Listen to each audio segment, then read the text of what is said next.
والشمس وضحاها والقمر إذا تلاها والنهار إذا جلاها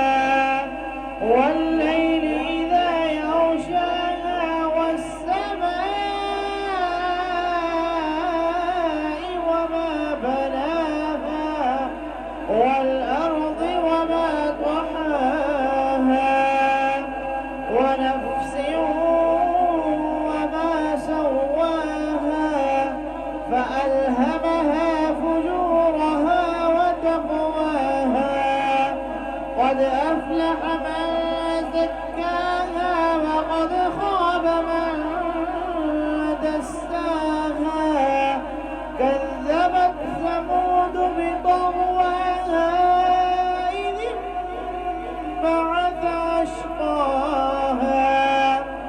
فقال لهم رسول الله ناقة الله وسقياها فكذبوه فعقروها